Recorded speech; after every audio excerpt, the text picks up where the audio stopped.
بسم اللہ الرحمن الرحیم. السلام علیکم. آپ جانتے ہیں کہ آئین پاکستان کی تشکیل کے 50 سال پورے ہونے والے ہیں، اور آئین پاکستان کی تشکیل کے جب 50 سال پورے ہونے والے ہیں اور اس کی ہم 50ویں سالگرہ منائیں گے تو ہم اس حقیقت سے انکار نہیں کر سکتے کہ اس آئین کو بہت سے چیلنجز کا سامنا ہے، اور چیلنجز جو ہے وہ آپ کو بتانے کی ضرورت نہیں. اب تو ایک عام پاکستانی جو ہے اس کو بھی پتہ ہے کہ آئین کیا ہے اور اس کو چیلنجز کیا درپیش ہیں. تو اس صورتحال پہ پاکستان کے آئینی سربراہ صدر پاکستان جناب ڈاکٹر عارف الوی صاحب سے بات کریں گے.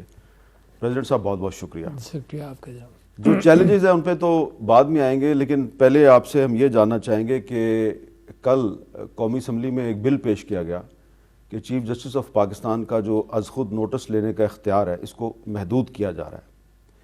آپ کے خیال میں اس بل کی ٹائمنگ ٹھیک ہے؟ میں سمجھتا ہوں، میں کل لوگوں کے تبصرے اس پر سنتا رہا تو مجھے خیال آتا ہے کہ ٹائمنگ بہتر ہو سکتی تھی، یا تو پہلے ہو جاتا، یا یہ کرائسس کے اندر ٹائمنگ کے اندر سوالیہ نشان ضرور ہے. تو آپ سمجھتے ہیں کہ اس وقت ایک کرائسس ہے اور اس میں یہ بل جو ہے اس کی ٹائمنگ ٹھیک نہیں ہے؟ میں سمجھتا ہوں it could have been better ہے، مگر میں نے عام طور پر لوگوں کا تجزیہ یہ سنا کہ کچھ نہ کچھ اس کو سٹریم لائن کرنے کی ضرورت ہے. سپریم کورٹ جس طرح سے اپنے آپ کو چلاتی ہے اس سلسلے میں بہت ساری رائے سپریم کورٹ کے اندر سے آئی، اور سپریم کورٹ کے کافی دنوں سے ڈسکشن ہو رہا ہے. تو وہ اپنے اعتبار سے ان کو بھی کانفیڈنس میں لے کر یہ معاملہ کر لینا چاہیے.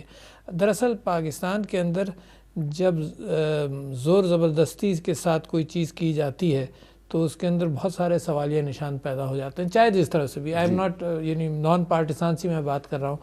تو جو ترقی یافتہ ڈیموکریسیز ہیں ان کے اندر کنسنسس تلاش کر لیا جاتا ہے، یا ریزنیبل کنسنسس، یعنی 100% کنسنسس تو ووٹنگ پیٹرنز کے اعتبار سے چاہے کانگریس ہو چاہے پارلیمنٹ ہو تو 100% کنسنسس نہیں آتا، مگر بہت ساری چیزوں کو کنسنسس ٹائمنگ کے حوالے سے یا ان کی شقوں کے حوالے سے، یا اگر سپریم کورٹ کے ساتھ یہ گفتگو ہے تو ان کے ساتھ بھی مشاورت کسی نہ کسی انداز سے ہو جائے تو اچھا ہے.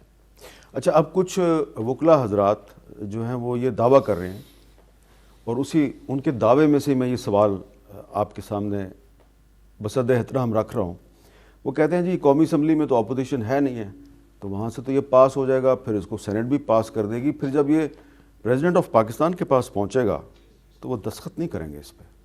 میں نے ابھی دیکھا نہیں ہے، میں نے اس کو پڑھ لیا، جو ڈرافٹ ہے کل پرسوں پڑھ لیا تھا. اس کے اندر کیا ماڈیفیکیشنز ہوتی ہیں تو یہ پری میچور ہوگا کہنا کہ کیا کروں گا میں، مگر یہ کہ اس کی فائنل فارمیٹ جب آ جائے گی دیٹ وڈ بی وہ اچھا وقت ہوگا کہ صحیح ڈیسیشن کر لیا جائے. البتہ میں بھی کوئی جس ملک کے اندر اتنے کرائسیز چل رہے ہوں اس کے اندر میں بھی ایک مثبت رول ادا کرنا چاہتا ہوں. کرائسس کریٹ نہیں کرنا چاہتا، کرائسس سالونگ موڈ کے اندر ہوں. اس کے باوجود کہ جب ایکسٹریم پوزیشنز ہوں تو کرائسس سالونگ بھی بڑی مشکل ہوتی ہے. یعنی اس میں جو بھی آپ بات کہیں وہ کہیں نہ کہیں کسی اعتبار سے کنٹروورشل بن جاتی ہے، اور اگر میرا کوئی اوپینین ہے تو وہ یہ بھی کہہ دیا جاتا ہے کہ جی وہ پی ٹی آئی کا اوپینین ہے، ان کا تو نہیں ہے. حالانکہ میں اپنی طرف سے پوری کوشش کرتا ہوں کہ امپارشل ہو کر اپنی بات رکھوں، جس بات کی جو ضرورت ہے وہ رکھی جائے وقت پر. پریزیڈنٹ صاحب، کل قومی اسمبلی میں ایک ریزولوشن پیش کیا گیا، انفارمیشن منسٹر صاحبہ نے پیش کیا، ریزولوشن منظور بھی ہو گیا ہے، اور اس میں اعلیٰ عدلیہ پر یہ الزام لگایا گیا ہے کہ آپ سیاست میں مداخلت کرتے ہیں، آپ مداخلت بند کر دیں. تو ہماری قومی اسمبلی میں ریزولوشن منظور ہوا ہے جس میں سیدھا الزام لگا دیا گیا جوڈیشری پہ کہ آپ انٹرفیئر کر رہے ہیں پالیٹکس میں. کیا واقعی جوڈیشری پالیٹکس میں انٹرفیئرنس کر رہی ہے؟ حامد میر صاحب، میں آج صبح کسی سے اس بات کو ڈسکس بھی کر رہا تھا کہ جب پریشر پڑتا ہے نا تو انسان پر، تو کہیں نہ کہیں وہ پریشان ہو جاتا ہے، اور کہیں نہ کہیں وہ اپنے مزاج سے ہٹ کر بھی بات کرتا ہے. اور میں مثال دے رہا تھا، ہماری ایک پارٹی پی ٹی آئی کی لیڈر ہے، جب ان کے اوپر ٹیئر گیسنگ وغیرہ ہوئی تو انہوں نے جو الفاظ استعمال کیے ٹیلی ویژن پر وہ عام طور پر نہیں استعمال کرے. مجھے یاد آ گئے. تو یہ عام پبلک ریاکشنز ہیں، انسان کے اپنے ریاکشنز ہیں. پریشر پڑے گا وہ ریئیکٹ کرے گا. یہی حال انسٹیٹیوشنز کا ہے. اچھا اب ریئیکٹ کرے گا اگر میرے اوپر پتھر پڑے یا جو کچھ بھی ہو. مجھے ایک مرتبہ کسی تھانے میں غصہ بھی آیا تو میں نے وہ الفاظ استعمال کیے جو میں عام طور پر نہیں استعمال کرتا ہوں اور بعد میں شرمندگی ہوتی رہتی ہے کہ نہیں کرنا چاہیے تھا. مگر اسی طرح سے انسٹیٹیوشنز پر جب پریشر آتا ہے تو کریکس نظر آتے ہیں. یہ میرے کریکس ہیں جن کا میں نے آپ سے ذکر کیا. یعنی میری 99% پرسنالٹی کا حصہ نہیں ہے. مگر جب مار پڑے گی تو میں نے یہ ریئیکٹ کیا. ٹھیک ہے جی. یہی انسٹیٹیوشنز کا حال ہے کہ انسٹیٹیوشنز پر جب پریشر پڑتا ہے نا تو کریکس نظر آنے لگتے ہیں. تو اس وجہ سے ہم یہ سمجھتے ہیں کہ کبھی نہ انسان کے اوپر ایسا پریشر ڈالا جائے مار پیٹ کا, یا کسی کو اغوا کر لیا جائے اس کے اوپر. جو آپ کو معلوم ہے جب اغوا کرتے تھے پیسوں کے تاوان کے اعتبار سے ہے نا, تو وہ پریشر ڈال کر فیملی سے پیسے لے جاتے تھے. تو یہ جو کیفیت ہے یہ انسان جہاں تک انسان کے اوپر ہے ویسے میں سمجھتا ہوں انسٹیٹیوشنز پر ہے. تو جوڈیشری کے اوپر بھی جب پریشرز پڑے ہیں تو انہوں نے بھی, سیاستدانوں کے اوپر جب پریشرز پڑھے ہیں تو انہوں نے بھی, تو آئین کے اوپر جہاں پریشرز پڑھے ہیں تو وہاں بھی ہر جگہ کہیں نہ کہیں اس میں درار نظر آئی. تو پاکستان تو بھرا ہوا. دیکھیے آپ نے کہا 73 کے آئین کو 50 سال ہو جائیں گے, مگر 73 کا آئین 4 سال بعد لپیٹ دیا گیا. 4 سال ہے نا. اس کے بعد جناب 77 سے لے کر 88 تک 11 سال آئین گھر میں رہا. پھر 11 سال کے بعد پھر وہ 12-13 سال 99 میں یا 2000 میں پھر وہ لپیٹ دیا گیا, پھر گھر چلا گیا. پھر 2008 میں پھر وہ واپس آیا. اور ابھی بھی ہماری اور آپ کی کوشش ہے کہ یہ جو 15 سال ملے ہیں یہ 15 سال طویل ہوتے جائیں پاکستان کی تاریخ میں.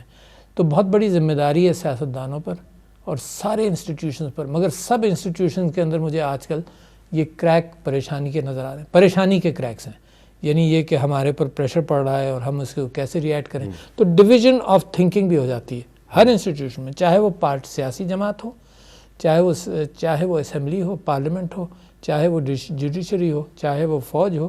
تو وہ تھنکنگ کے اعتبار سے ریئیکشنز جو ہے نا, کریکس کی وجہ یہ نہیں ہے کہ یہ تمام انسٹیٹیوشن کانسٹیٹیوشن کو اس کی صحیح اسپرٹ میں فالو نہیں کرتے. میرا خیال ہے آپ کی بات بالکل 100% درست ہے. اس کے اندر کوئی, مگر انسان ہے سب جگہ, تو وہ گنجائشات انسان ہے. پھر جس خاندان کے اندر بدزبانی شروع ہو جائے, تو مجھے یاد ہے کہ بزرگ کہتے تھے کہ اپنی اولاد سے بھی ذرا احتیاط سے بات کرو, کل کو وہ کھڑا ہو کر بدزبانی نہ کرے. تو وہ سٹیج جو ہے نا وہ ہم بریک کر چکے ہیں بہت ساری جگہوں پر. تو نتیجہ یہ ہے کہ جب بیٹھنے کے لیے کہو کہ اکٹھا بیٹھ جاؤ, تو ساری دنیا کے اندر یہی ہوتا ہے کہ خاندان کے اندر تو بزرگ ہوتا ہے, اپنے بچوں کو کہتا ہے کہ بیٹھ جاؤ, ہے نا. اس نے یہ کہا, ابا جی اس نے یہ کہا, بیٹھ جاؤ. چچا اس نے یہ کہا, بیٹھ جاؤ, چین سے بیٹھو. اچھا یہ کیفیت جو ہے وہ معاملے کو سلجھانے کی طرف لے جاتی ہے کہ ٹیمپرز ٹھنڈے ہو جائیں, آگے نکلو, کچھ کمپرومائز کر لو, لے دے کرو, مگر پاکستان پورے گھر کو آگ لگنے سے بچا لو. اچھا اب سب کنونسڈ ہیں کہ ہم آگ سے بچا رہے ہیں, مگر اتفاق یہ ہے کہ اتنی مار دھاڑ ہے گھر کے اندر کہ مجھے تعجب ہوگا کہ کوئی بھی یہ کہے کہ ہم آگ سے بچا رہے ہیں. بڑے اصول لوگ پکڑ لیتے ہیں کہ ہم بڑا اصول کی وجہ سے ہم ہر کچھ سیکریفائز کر دیں گے, مگر یہ کہ آج ضروری ہے کہ سیو دا کنٹری, تاکہ اور سیو دا آئین آلسو, آئین کو بھی بچانا بے انتہا ضروری ہے. اس میں بعد میں بات کرتا ہوں, یہ تو بڑا ایک اہم ایشو ہے. لیکن اس سے ریلیٹڈ ایک سوال ہے, آئین ہی سے ریلیٹڈ ایک سوال ہے. آپ نے پنجاب اور خیبر پختونخوا کی اسمبلیاں ٹوٹنے کے بعد ایک رول پلے کرنے کی کوشش کی, پھر آپ نے خود یہ ڈیٹ دے دی 30 اپریل کی, اور پھر الیکشن کمیشن نے شیڈول بھی دے دیا. پھر اچانک الیکشن کمیشن نے وہ ملتوی کر دیا اور وہ ڈیٹ بھی بدل دی. کیا الیکشن کمیشن کے پاس یہ آئین کے تحت اختیار ہے ڈیٹ بدلنے کا؟ یہ تو سپریم کورٹ ڈیسائیڈ کرے گی, مگر یہاں پر بھی اس کھچڑی کے اندر سارے ادارے موجود ہیں. یعنی قوم کو کیا لیڈرشپ ہم دے رہے ہیں, سارے ادارے موجود ہیں, including the Supreme Court, including the defence ministry. اس نے بھی کہا کہ یہ نہیں ہو سکتا, وہ حالات اتنے خراب ہیں, ساری باتیں کی. تو سب یعنی قوم منتظر ہے اس بات کی کہ کوئی رسپانسبل بات ہو, ہے نا. اور قوم کے اندر وہی کنفیوژن نظر آ رہا ہے جو اداروں کے اندر ڈویژن, آپس کا جو ڈویژن ہے وہی کنفیوژن قوم کے آگے رکھا ہوا ہے. تو یہ تو سپریم کورٹ ڈیسائیڈ کرے گی کہ ان کو حق ہے یا نہیں ہے, مگر میں یہ اخباری اطلاعات اخباروں میں پڑھتا رہا ہوں کہ اداروں نے بھی کہا کہ جی ہم سیکیورٹی نہیں پرووائڈ کر سکتے، کسی نے کہا ہم پیسے نہیں دے سکتے، کسی نے کہا ہم جج نہیں دے سکتے، کسی نے کہا ہم جج نہیں دے سکتے. تو مجھے تو خود تعجب ہوتا ہے کہ اگر الیکشن اس چیز پر ڈیپینڈ کرتا رہے تو ہر حکومت اس اعتبار سے کوشش کرتی رہے گی کہ اس کا ٹائم پرولونگ ہو. اچھا، ایک سوال اسی میں سے نکلتا ہے جو سیاسی بھی ہے اور شاید آئینی بھی ہے کہ اگر پاکستان کے دو اہم صوبوں کا الیکشن جو ہے وہ اپریل کے مہینے میں ہو جائے اور اس کے بعد دو صوبوں کا الیکشن بعد میں ہو اور قومی اسمبلی کا الیکشن بھی بعد میں ہو، تو کیا اس کے نتیجے میں پاکستان میں سیاسی استحکام آئے گا؟ یہ میں کہہ نہیں سکتا، مگر میں اس پر ضرور یقین رکھتا ہوں. یہ میں کہہ نہیں سکتا مگر میں اس پر ضرور یقین رکھتا ہوں کہ جو آئین کا ہے اور جیسے اس کو انٹرپریٹ کر لیا جائے، مگر جمہوری انداز سے انٹرپریٹ کیا جائے. کبھی حالات کا پریشر ہو سکتا ہے مگر جمہوری انداز سے انٹرپریٹ کیا جائے تو مینڈیٹ ضروری ہے. یہ تو ساری دنیا کنونسڈ ہے کہ مینڈیٹ ضروری ہے، کیونکہ جو IMF سے وعدے کیے گئے ہیں جن مشکل حالات میں ہیں اس کے اندر ضروری ہے کہ قوم کو ساتھ لے کر چلا جائے. اچھا، اب قوم کی رائے کے حوالے سے میں ہمیشہ یہ کلیم کر سکتا ہوں کہ جو میری رائے ہے وہی قوم کی رائے ہے. ہم ہمیشہ گفتگو ایسی کرتے ہیں کہ قوم یہ کہہ رہی ہے. اچھا، قوم نہیں ہوتا، وہ عارف الوی ہوتا ہے نا، جو کہہ رہا ہے کہ قوم کو انٹرپریٹ کر رہا ہے. اور ایک ہی طریقہ ہے کہ 5 سال میں یا جلدی، ڈیپینڈ کرتا ہے، کیونکہ جمہوریت، پارلیمانی جمہوریت کے اندر جیسے امریکہ کے اندر پریسیڈنشل فارم میں فکس ٹائم آف الیکشن ہے، تو اس پارلیمانی جمہوریت کو جو آئین پاکستان نے اپنایا، کیونکہ پاکستان بھی فکس رکھ سکتا تھا، ہے نا، کہ پرائم منسٹر کے ہاتھ میں اور چیف منسٹرز کے ہاتھ میں ہوتا ہی نہیں حق کہ ڈیزالو کر کے جلدی الیکشن کرا دیں. بھٹو صاحب کا پہلا یعنی 1973 کے آئین کا پہلا جو ٹینیور تھا وہ ایک تو ان بھٹو صاحب میرے خیال سے 6 سال یا 7 سال رہے، کیونکہ شروع کا جب تک آئین نہیں بنا وہ انہوں نے مستثنا کر دیا کہ جب آئین بنا اس کے بعد سے. پہلے وہ صدر تھے پھر وزیر اعظم بنے. اچھا، اور وہ بھی انہوں نے یہ محسوس کیا کہ یہ بہترین ٹائم ہے الیکشن کرانے کا سیاسی اعتبار سے، اور انہوں نے الیکشن کا اعلان کر دیا. اور آپ کو یاد نہیں ہوگا، آپ کی عمر مجھ سے چھوٹی ہے، کہ وہ اسمبلی میں آئے اور انہوں نے دھودک کا ایک بوتل دکھائی تیل کی کہ ہم نے تیل بھی ڈسکور کیا ہے، اور مفتی محمود صاحب کے پاس چل کر لے گئے کہ دیکھیں تیل بھی دریافت ہوا، بیکاز وہ ہائی پر تھے اس وقت اپنے سیاسی اعتبار سے، اور وہ سمجھتے تھے کہ معاملات ٹھیک ہو جائیں گے. سب سے بڑی مسٹیک انہوں نے یہ کی کہ انکنٹیسٹڈ 5 الیکشن ہو گئے، ایک ان کا اور 4 چیف منسٹرز کا. وہاں سے ایک درار پڑی جو پھر PNA ہیل نہیں کر سکی. اور آپ کو شاید یاد ہو اس کے اندر ریاض الخطیب صاحب تھے، سعودی عرب کے سفیر، جنہوں نے بڑی کوشش کی کہ یہ آپس میں بیٹھ کر بات طے کر لیں، اور وہ ملاتے رہے. پیر پگاڑا PNA کو ریپرزینٹ کرتے تھے، بھٹو صاحب پیپلز پارٹی کو. تو وہ کوششیں رہیں مگر ناکام رہیں، الٹیمیٹلی مارشل لا لگ گیا. تو میں سمجھتا ہوں کہ اب بھی پاکستان کے اندر خطرات منڈلا رہے ہیں. مارشل لا کا خطرہ موجود ہے. بس ان ڈیموکریٹ جب جمہوریتی فورسز آپس میں لڑیں تو ان ڈیموکریٹک فورسز کا رول بڑھ جاتا ہے نا. جسٹ لیٹ می سے نہیں، میں نہیں سمجھتا ہوں کہ مارشل لا کا خطرہ ہے. میں صرف یہ سمجھتا ہوں کہ آئین کو مست نہ کیا جائے، ہے نا. سیریس ایشو ہے، نان پارٹیزان ہے مگر سیریس ایشو ہے.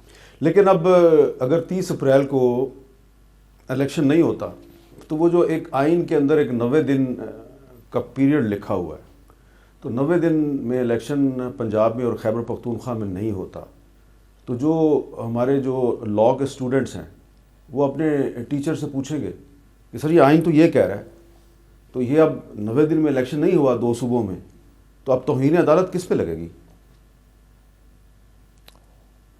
یہ تو توہین عدالت ہی فیصلہ کرے گی، مگر 90 دن کے اندر اگر الیکشن ہونے تھے اور نہیں ہونے تھے تو اس کی ذمہ داری جو ہے وہ قوم کی لیڈرشپ کو ایکسیپٹ کرنی چاہیے.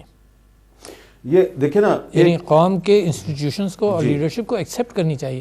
یعنی آپ نے پوچھا طالب علم پوچھیں گے، طالب علم پوچھتے رہے ہیں، ابھی بھی ہم سے بھی پوچھتے ہیں. ہاں، جسٹس منیر سے لے کر آج تک طالب علم یہی پوچھتے رہے، ہے نا. اور افتخار چودھری صاحب کا وہ کام کہ انہوں نے کہا جی ایک آدمی یعنی مشرف صاحب کو یہ بھی اختیار دے دیا کہ آئین میں جو تبدیلی کرنا چاہتے ہو وہ بھی کر لو. تو طالب علم تو پریشان ہے کہ سکھاتے کیا اور رول ماڈل کوئی نہیں ہے، نہ جسٹس منیر ان کا رول ماڈل ہے، نہ افتخار چودھری رول ماڈل ہے. نہیں بڑے اچھے اور بھی گزرے, جسٹس کارنیلیس گزرے, بڑے بڑے بھگوان داس گزرے یار, کتنے بڑے بڑے ججز. دیکھیں یہ آپ نے دو نام بہت درست لیے ہیں, جسٹس اے آر کارنیلیس اور جسٹس رانا بھگوان داس. کیا بڑے لوگ, یہ بہت زبردست جج تھے پاکستان کی تاریخ کے, لیکن ہمارے جو عام پاکستانی ہیں وہ ان کی خدمات سے واقف نہیں ہیں.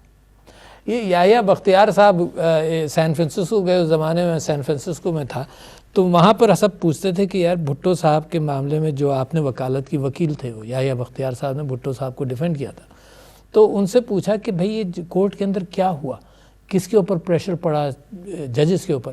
تو انہوں نے ایک بات مجھ سے یہ کہی, انہوں نے یہ کہا کہ دیکھو ایک نان مسلم جج کھڑا ہو گیا, دوراب پٹیل کا ذکر کیا, انہوں نے کہا نان مسلم جج کھڑا ہو گیا تو مسلمان بھی کھڑا ہو سکتا تھا. تو میں سمجھتا ہوں کہ ججز کے لیے بھی بڑی ذمہ داری کا وقت آ جاتا ہے, بس اللہ رحم کرے. میں دعا کرتا ہوں کہ ججز جو ہیں وہ آپس میں اشتراک پیدا کریں, بے انتہا ضروری بات کہہ رہا ہوں آپ سے, آپس میں اشتراک پیدا کریں. ان کے انٹرنل جو کیفیات منظر عام پر آتی ہیں تو ان کے فیصلوں کے اوپر پھر وہ کنسنسس نظر نہیں آتا. جب کنسنسس نظر نہیں آتا تو عوام اس سے انہی فیصلوں پر لڑتی ہے پھر, ہے نا, تو ان کو کنسنسس آنا چاہیے. اچھا پریزیڈنٹ صاحب, آپ نے پچھلے دنوں ایک خط لکھا وزیر اعظم صاحب کو, تو اس کا کوئی جواب میرے خیال میں اس کا کوئی جواب جو ہے وہ اتنا اچھا نہیں آیا. حالانکہ اس سے پہلے آپ کو یاد ہوگا کہ لاسٹ ٹائم جب میری آپ سے ملاقات ہوئی تھی اور پھر انٹرویو بھی ہوا تھا, تو آپ نے کہا کہ آپ کے ان کے ساتھ بڑے اچھے ورکنگ ریلیشن شپ ہیں, اور جب ان سے بات ہوئی تو انہوں نے بھی اس کی تصدیق کی. لیکن اب ان کی طرف سے جواب اچھا نہیں آیا. میں جان سکتا ہوں اس کی وجہ کیا ہے؟ یہ تو وہی بتا سکتے ہیں, مگر میں آپ سے یہ عرض کروں کہ جس ملک کے اندر مجھے اور آپ کو احساس ہو, آپ حامد میر صاحب مجھے بڑا تعجب ہوگا آپ یہ کہیں کہ جی یہاں ہیومن رائٹس کی وائلیشنز بڑھی نہیں ہیں پچھلے دنوں میں. آپ یہ کہیں کہ بالکل ایسے ہی ہے جیسے پی ٹی آئی کی حکومت میں تھا, ویسا ایسا نہیں ہے. آپ کو نظر آئیں, مجھے نظر آئیں, صرف مجھے نہیں نظر آئیں, امریکہ کے کانگریس مین مثال کے طور پر دنیا سے یہ باتیں آنے لگیں. اچھا, اور خاص طور پہ زلمے خلیلزاد کو بہت نظر آ رہی ہیں. وہ اپنی جو بھی بات ہوگی, میں کہتا ہوں دنیا میں نظر آئیں, تو یہ نہیں ہو سکتا کہ صدر اپنی آئینی پوزیشن کے اعتبار سے گونگا اور بہرا رہے. ٹھیک ہے. اچھا, ہیومینیٹیرین وائلیشنز کے اوپر میں نے جو خط لکھا وہ اس کو غلط انٹرپریٹ کر لیا. میں سمجھتا ہوں, مجھے بعد میں خیال آیا کہ ایک دو سینٹنسز میں اس بات کے بھی لگا دیتا. میں نے اس میں لکھا کہ ہیومن رائٹس کے حوالے سے پاکستان کی پوزیشن 2021 میں یہ تھی جو خراب تھی, 2022 میں مزید خراب ہوئی. اچھا, یہ تو بذات خود میں نے پی ٹی آئی کے زمانے کی باتوں کو اٹھایا نا. آپ خود سوچیں, یہ میں نے اس حکومت کا تو نہیں اٹھایا. تو میں نے کہا 21 اور 22 تو ٹوٹلی پی ٹی آئی کا زمانہ تھا. میں نے اٹھایا کہ ہیومن رائٹس وائلیشنز تھیں, اور اب یہ مزید خراب ہوں گی ہیومن رائٹس کے حوالے سے دنیا کے اندر. تو میں نے تو ایک صحیح چیز کو اٹھایا کہ اس میں ذرا سی احتیاط کر لی جائے. آپ دیکھتے ہیں کہ اسرائیل اور غزہ میں ہوتا کیا ہے. دنیا یہ کہتی ہے کہ اسرائیل ضرورت سے زیادہ ڈسپروپورشنیٹ ریاکشن کرتا ہے. یہ بڑا اہم لفظ ہے. یعنی پروپورشنیٹ ریاکشن یہ ہے کہ کسی نے تھپڑ مارا, آپ نے تھپڑ مار دیا واپس, یہ پروپورشنیٹ ہے. ڈسپروپورشنیٹ یہ ہے کہ جس نے تھپڑ مارا آپ اس کو لاتے ہیں گھسے, یہ سب کچھ کریں, یہ ڈسپروپورشنیٹ ہے. اسرائیل کے اندر ایک فرد مارا جاتا ہے تو آن این ایوریج 11 فلسطینیوں کو مارتے ہیں جان سے. تو دنیا کہتی ہے کہ ڈسپروپورشنیٹ ریاکشن ہے. تو میں نے جو پاکستان کے اندر دیکھا وہ پولیس کا ہمیشہ سے, ابھی نہیں, بڑھتا ہوا نظر آیا مجھے کہ ڈسپروپورشنیٹ ریاکشن ہے. تو میں سمجھتا ہوں کہ اس میں یہ, آپ کو ایک اور اس کی مثال دوں, جب امریکہ کا جو مڈل ایسٹ کے اندر جو کیفیت تھی ابو غریب پریزن کی, اور یہ جو ساری کہانیاں جو ویتنام سے آئیں سب کچھ, تو اپنے دوستوں کو 9/11 کے بعد سے میں یہ کہہ رہا ہوں کہ ڈسپروپورشنیٹ ریاکشن جو تم دنیا میں کرو گے, جو جیسے لوگوں کو وہاں ماریں گے, تو اپنے ملک کے اندر بھی سائیکی وہی بنے گی. اور اس وقت امریکہ کے اندر آپ یہ جو کلنگز, یہ مینٹل سٹریس ریلیٹڈ ہیں, بہت ساری چیزوں سے ریلیٹڈ, وہ سب چیزیں آپ دیکھ رہے ہیں نا. تو وہ کیونکہ باہر یہ نہیں ہو سکتا کہ باہر میں ظلم کروں اور گھر کے اندر میں امن رکھوں. میری جو پرسنالٹی باہر ہوگی وہ اندر ہوگی. تو میں اس بات پر, یہ خط میرا اس نیت سے تھا. دو چیزیں تھیں اس کے اندر, ایک تو یہ تو ڈسپروپورشنیٹ ریاکشنز, اور ہیومن رائٹس کے اعتبار سے تو مجھے افسوس ہی ہوا کہ وہ ایشو سے ہٹ کر انہوں نے میرے اوپر یہ کہا کہ جی آپ پارٹیزان ہیں. ان کو رائٹ تو ہے مگر ایشوز کے اوپر بھی میں نے تو پی ٹی آئی کا بھی اٹھایا. 21-22 تو ٹوٹلی پی ٹی آئی کا. یہ سوال تو جائز ہے کہ کیا آپ نے ایسے خطوط عمران خان صاحب کے دور میں لکھے؟ بالکل جائز سوال. میں اس کا جواب دیتا ہوں آپ کو, ہے نا, بڑی اچھی بات ہے کیونکہ جائز. اچھا اس زمانے میں یہ ہوتا تھا کہ جب ایسی بات ہوتی تھی, میں آپ سے قسم کھا کے کہتا ہوں, منسٹر سے میں بات کرتا تھا, ہے نا, ہیومن رائٹس کے منسٹر جو تھیں ان سے بات کرتا تھا, انفارمیشن میں سے, کیونکہ جرنلسٹ کے اوپر کچھ پریشر پڑتا تھا, تو ان سب سے میں نے بات کی, ان سب کی رسپانسز آئیں. میں نے کہا اس کو نہیں کرو, ایسے کرو, وچ واز لینگویج کے اعتبار سے وہ انٹرنل ڈسکشن تو اور بھی شارپ ہوگا. یو ریممبر دیٹ نا. تو یہ ہو نہیں سکتا کہ آدمی آنکھیں میچ لے, جس کا مزاج ہی ہو, آپ کا اور میرا مزاج ہی ہو کہ انصاف ہو, تو یہ نہیں ہو سکتا کہ آنکھیں میچ لے. ٹھیک ہے نا. تو ہمیشہ اٹھایا میں نے, ہمیشہ اٹھایا, بعض اور بہت سارے ایکسپلینیشنز میں نے مانگے. اب کیفیت یہ ہے کہ اس لیول پر کوئی ڈسکشن ہی نہیں ہے. ایک چیز مجھے یاد ہے کہ journalist protection bill president house میں لانچ کیا گیا تھا. ہاں جی, جی ہاں. ایک جو چیز تو میں ہمیشہ اٹھایا. دیکھیے ایک اور خط میں نے لکھا تھا جس میں نے کچھ لوگوں کا ذکر کیا تھا, پھر کسی ایک جرنلسٹ نے کہا کہ آپ نے میرا ذکر نہیں کیا ہے. تو میں سب کا ذکر نہیں کر سکتا ہوں, مگر میں سمجھتا ہوں کہ امپارشیلٹی کا تقاضا یہ ہے کہ اسی وجہ سے میں بڑا کلیئر ہوں کہ ہیومن رائٹس وائلیشنز کے اوپر میں نے کہا کہ 21-22 کے اندر بھی تھیں بڑی. اچھا ایک سوال بڑا اہم ہے, ہاں, اور برا نہ منائیے گا آپ, لیکن یہ بہت لوگوں نے یہ سوال اٹھایا کہ آپ نے اپنے خط میں جن ہیومن رائٹس وائلیشنز کا ذکر کیا اس سے تو کوئی انکار کر ہی نہیں سکتا. بس ٹھیک. لیکن جن پولیس افسران پہ الزام ہے کہ وہ ان کا مین لیڈنگ رول ہے ان ہیومن رائٹس وائلیشنز میں, ان کو آپ سے تمغے دلوا دیے گئے, تمغہ شجاعت. کیا پریزیڈنٹ کے پاس یہ رائٹ نہیں کہ اس کو پتہ ہے کہ یہ آدمی جو ہے اس پہ الزام ہے اور اس نے کوئی ایسی شجاعت کا مظاہرہ نہیں کیا, وہ حکومت وقت سے کہے کہ بھائی یہ ٹھیک ہے, باقی نام ٹھیک ہے, ذرا ان صاحب کا نام جو ہے اس پہ ذرا نظر ثانی فرما لیجئے, ورنہ لوگ کل کو مجھے کہیں گے کہ یہ کس غلط آدمی کو شجاعت کا تمغہ دے دیا. آپ تو پرائم منسٹر صاحب کا جو جواب ہے وہ بھی آپ پڑھ لیجئے, اس میں یہ ساری چیزوں کا جواب موجود ہے. انہوں نے کہا جو چیز ایڈوائس ریلیٹڈ ہے بس وہی ہے آپ کا, یہ ساری چیزیں ایڈوائس ریلیٹڈ ہیں. اور یہ آئین کی خلاف ورزی ہو رہی ہے یہاں بھی. میں بتاؤں کیسے, میں نے عمران خان صاحب کی حکومت میں بھی کہا کہ آئین کا کوئی کلوز ہے, مجھے نمبر یاد نہیں آتا, اس میں یہ لکھا ہے کہ فیڈرل گورنمنٹ اور پروونشل گورنمنٹ کوئی ایوارڈ نہیں دے گی, کوئی ایوارڈ نہیں دے گی. جائے یہ کہ پریزیڈنٹ صاحب ایوارڈ دینا چاہیں تو وہ ایوارڈ دے سکتے ہیں. یعنی یہ وہ واحد آئین کا کلوز ہے جس میں کہا گیا ہے کہ فیڈرل گورنمنٹ مینس کابینہ اور پرائم منسٹر, اور پروونشل گورنمنٹس کوئی ایوارڈ نہیں دیں گے, صرف پریزیڈنٹ دے گا. اچھا اب انہوں نے جس طرح سے اس کو اندرونی طور پر یہ کیفیت کر لی کہ نہیں یہ بھی پرائم منسٹر ایڈوائس پر ہی ہوگا, یعنی آئین روک رہا ہے. تو میں نے عمران خان صاحب کے زمانے میں ان کو توجہ دلائی, میں نے کہا کہ دیکھو مس کیریجز ہو رہے ہیں, جو کابینہ جو کیبنٹ منسٹری کیبنٹ ڈویژن جو ہے وہ یہ تیاری کرتا ہے. میں نے کہا مس کیریجز ہو رہے ہیں, اچھا وہ تیار, مگر معاملہ ہوا ہی نہیں. میں بار بار ان کو یاد دلاتا رہا کہ دیکھو you don't have the time prime minister, یہ تو آئین کہتا ہی ہے کہ صدر کا اختیار ہے, تو میں اس کو کروں. تو یہ ایڈوائس ریلیٹڈ ہے. اچھا یہ سوال جو ہے نا یہ انہی طرف جانا چاہیے. انہوں نے جس لیکن غلط ہوا نا جن کنٹروورشل پولیس افسران کو آپ صرف یہی نہیں, میں تو عمران خان صاحب کی حکومت کے زمانے میں بھی کچھ ایوارڈز ایسے تھے جن پر مجھے بھی تعجب ہوا کہ یار یہ ایوارڈ صرف اس وجہ سے دے دیا گیا کہ جنہوں نے ان صاحب نے 1200 امپلائیز رکھے ہوئے ہیں. اچھا ایسے تو پاکستان میں بہت سارے ہیں یار, ہے نا. یہ پریسیڈنشل ایوارڈز کو بہت ہلکا ٹریٹ کیا جاتا ہے اور مس کیریجز ہو رہے ہیں, تو بیٹر اس کے اوپر توجہ ہونی چاہیے. جی ایک یہاں پہ میں وقفہ لوں گا, وقفے کے بعد ہماری گفتگو جاری رہے گی. کیپٹل ٹاک میں دوبارہ خوش آمدید. ہم بات کر رہے ہیں صدر پاکستان جناب ڈاکٹر عارف الوی صاحب سے. پریزیڈنٹ صاحب, پولرائزیشن کی بات ہو رہی تھی اور ظاہری بات ہے یہ پولرائزیشن ہمارے ہر ادارے میں آ چکی ہے, اور آپ نے وقفے سے پہلے جو جوڈیشری میں ایک ڈیوائڈ ہمیں نظر آ رہی ہے اس کا بھی ذکر کیا. آپ یہ سمجھتے کہ اس ڈیوائڈ کی بنیادی وجہ وہ جسٹس قاضی فائزہ کے خلاف ریفرنس ہے, اس میں جو ڈویژن سامنے آئی وہ ابھی تک چل رہی ہے؟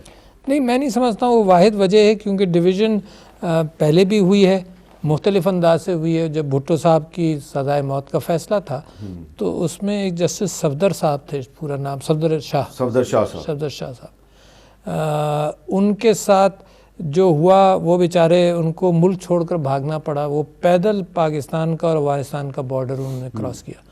تو وہ ڈیوائیڈ جس انداز سے فورس کی گئی, آپ کو یاد ہے وہ شاید 4-3 یا 5-3 ڈیسیشن تھا, جس انداز سے فورس کی گئی, لوگوں کے اوپر پریشر تھا, تو میں سمجھتا ہوں کہ division in the court is always possible. اچھا, ہو سکتا ہے. سارے دنیا کے کورٹس میں کوئی 100% یونانیمیٹی والے ورڈکٹس نہیں ہوتے, چاہے امریکن سپریم کورٹ ہو چاہے انگلینڈ کی ہو, تو ڈیوائڈ اوپینینس کے اندر ہو سکتا ہے.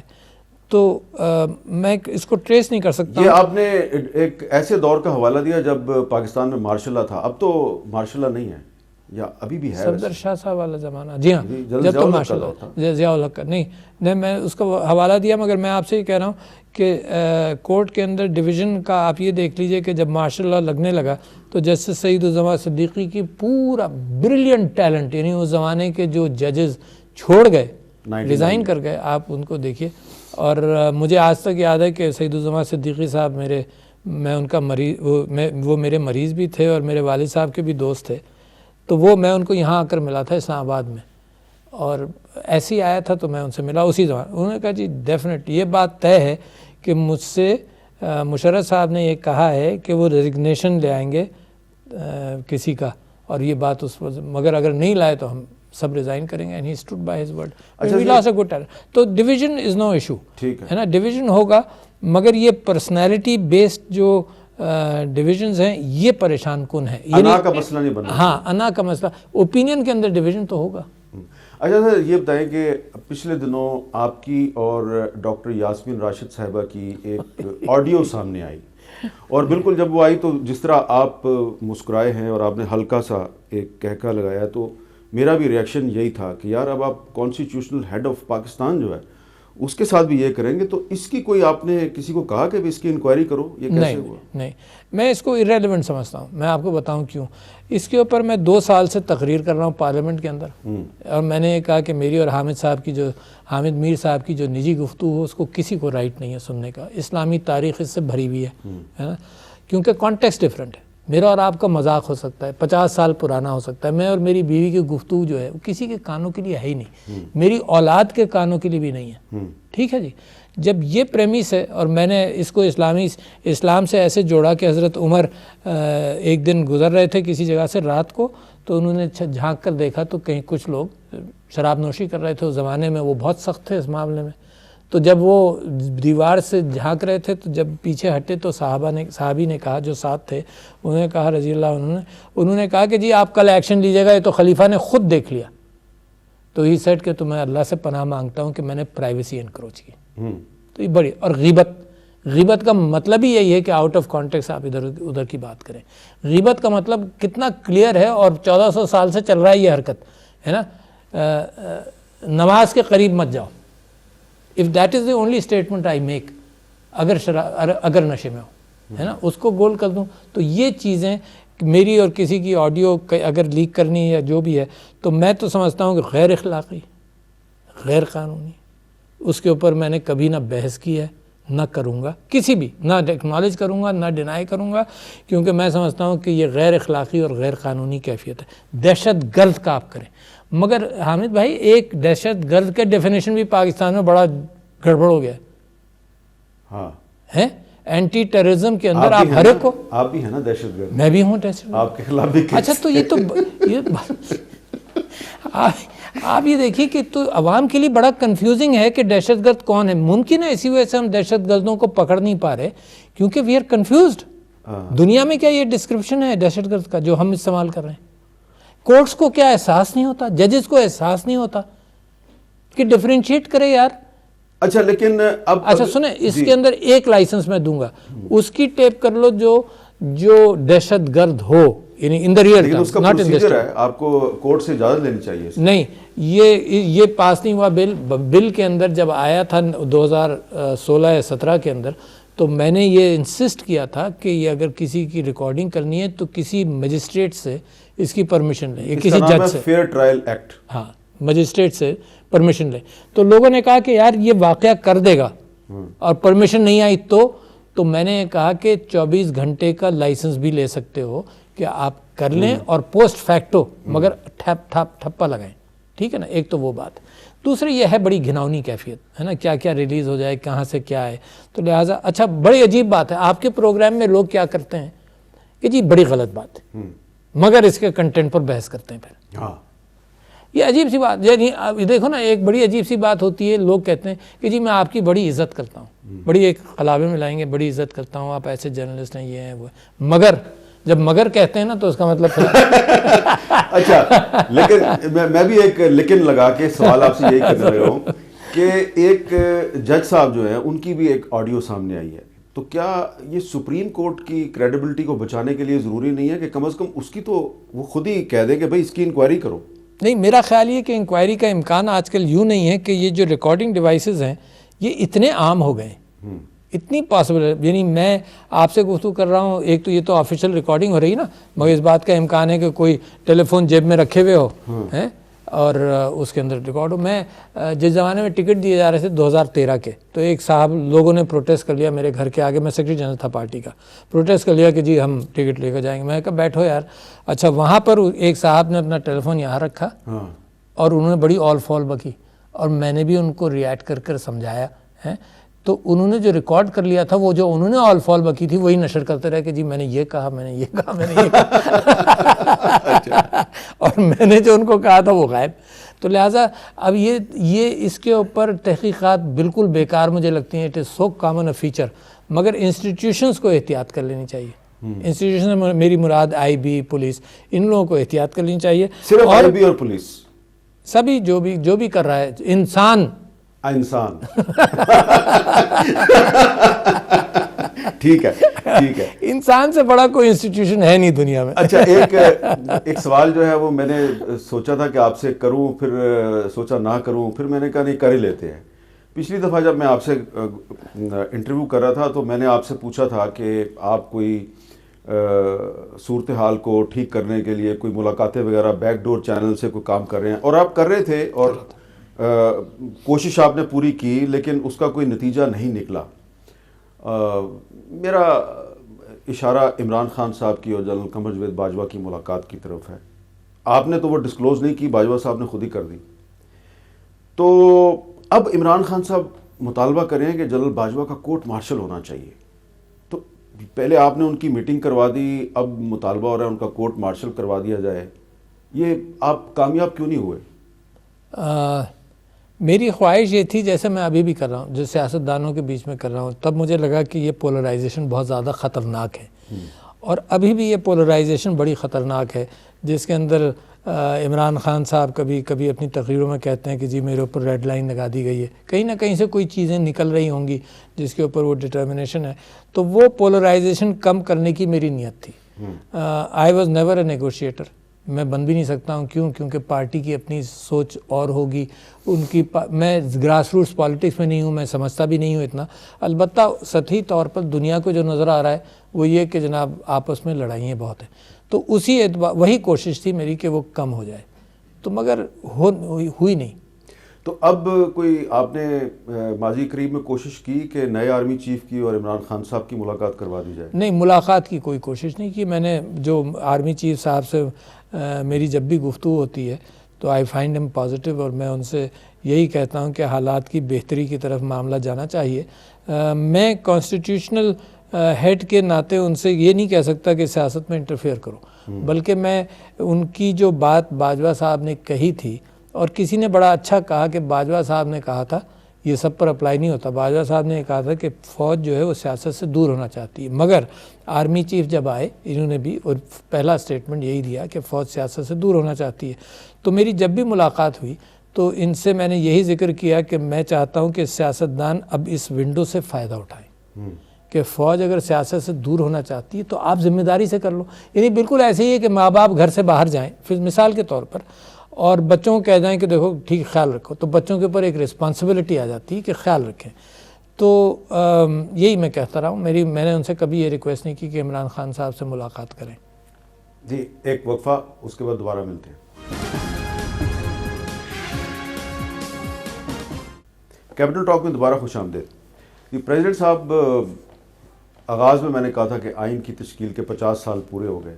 جی ہاں، میں آپ نے ایک سوال کیا تھا ایوارڈز کے سلسلے میں، اور میں آپ کو بلیٹنٹ وائلیشن آف کانسٹیٹیوشن پڑھانا چاہتا ہوں کہ اس میں لکھا ہے آرٹیکل 259(2) میں نو ٹائٹل آنر اور decoration which shall be conferred by the federal government or the provincial government on any citizen but the president may award decorations in recognition. یعنی ان کو تو روکا گیا، یعنی آئین تو بہت کم جگہوں پر ایسی بات کرتا ہے، ان کو تو کہا ہے تم تو دے ہی نہیں سکتے، یعنی کہ یہ آپ کا اختیار ہے لیکن میرا اختیار ہے. تو اس کی ایک وائلیشن چل رہی ہے کسی وجہ سے. رولز آف بزنس میں کیا کیا، کس کو کیسے اختیار لے لیا گیا.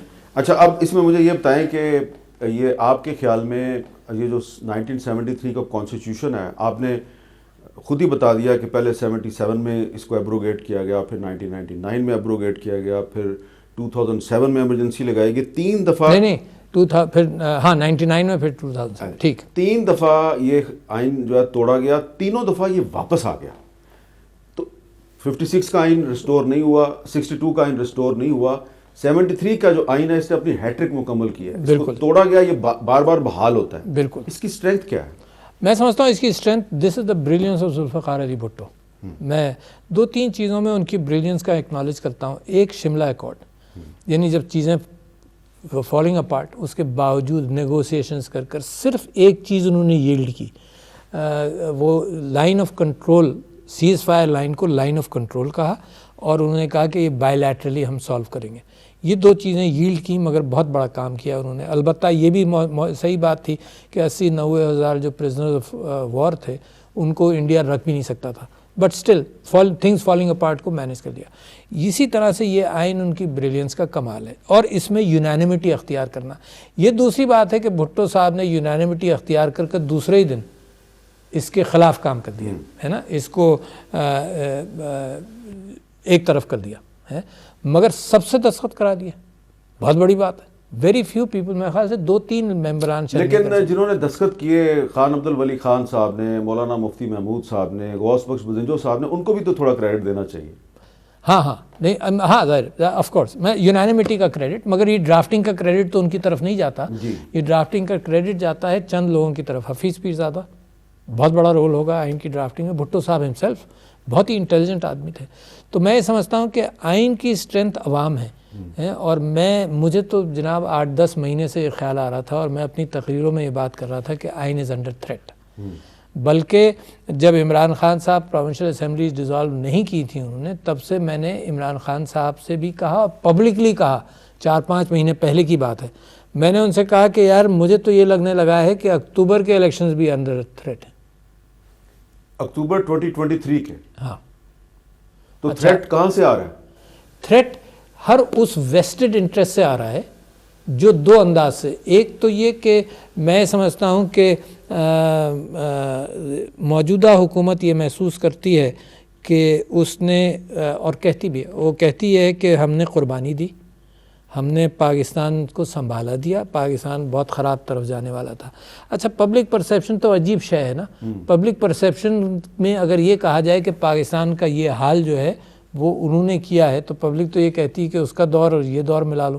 تو اس وجہ سے پبلک اس چیز کو ایکسیپٹ نہیں کر رہی، اینڈ دیٹ از وائی وہ محسوس کرتے ہیں کہ یار ہم نے تو اتنی قربانی دی، اگر الیکشن ہوں گے تو ہم وائپ آؤٹ ہو جائیں گے. یہ میں ٹیلی ویژن پر بحث سنتا رہا ہوں.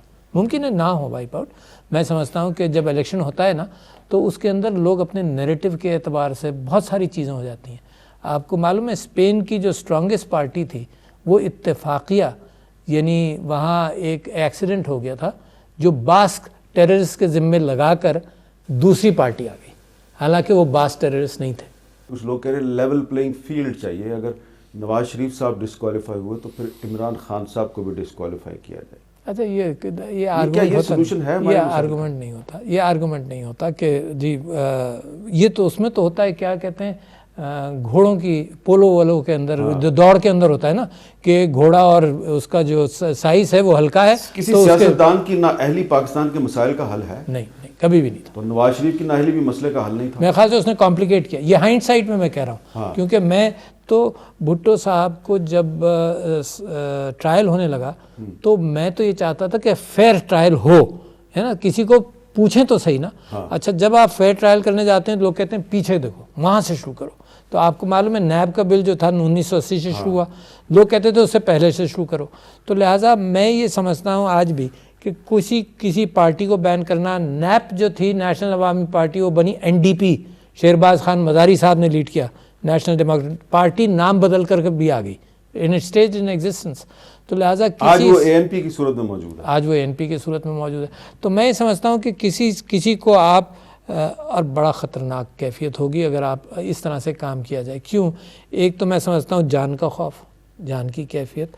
میں یہ بھی کہنا چاہتا ہوں کہ بے نظیر بھٹو صاحب کی شہادت کے بعد جو پاکستان کھپے کا نعرہ جو زرداری صاحب نے لگایا تھا, اس سے میں سندھ میں کا رہنے والا ہوں, مجھے معلوم ہے کہ حالات اتنے خراب تھے کہ اس وقت کوئی اور نعرہ پاکستان کو توڑ سکتا تھا. ٹھیک ہے نا؟ تو یہ حالات کی نزاکت کو دیکھتے یہ کریڈٹ آج آپ زرداری صاحب کو دے رہے ہیں کہ انہوں نے پاکستان, میں ہمیشہ دیا, آج نہیں دے رہا, اس دن سے دے رہا ہوں جب سے انہوں نے نعرہ لگایا. It was a relief for me. اس وجہ سے جن سارے سیاستدانوں کی جانیں قیمتی ہیں, اس وجہ سے میں محسوس کرتا ہوں کہ اسٹرانگ پروٹیکشن, فوج, پولیس سب مل کر ان کو اسٹرانگ, سارے سیاست, کسی کی زندگی اس وقت دیکھو, آپ اس کو بیلٹ باکس پر ہراؤ, آپ اس کو عدالت میں ہراؤ, جس کو بھی آپ نے اس کو کسی انصاف کرنا ہے تو بیلٹ باکس پر اور عدالت میں, مگر یہ فزیکل لیول پر جو ہے بہت ہی خطرناک ہوگا. تو اللہ بچائے جناب. آئی کین پرے ٹو اللہ سبحانہ و تعالیٰ کہ وہ اس ملک کو اس کیفیت سے بچائے. تو یہ کسی کو ڈسکوالیفائی کرنا, کسی پارٹی کو ڈسکوالیفائی کرنا, وہ ایک فارن فنڈنگ کیس ہے, وہ زمانے کا ہے جب میں سیکرٹری جنرل تھا, ہے نا. تو یہ ہماری وہ کوشش ہے کہ ہر چیز کی رسید ہو, ہماری وہ کوشش ہے کہ ہر چیز آفیشلی آئے, میری وہ کوشش ہے کہ کوئی حوالے سے نہیں آئے گا کام.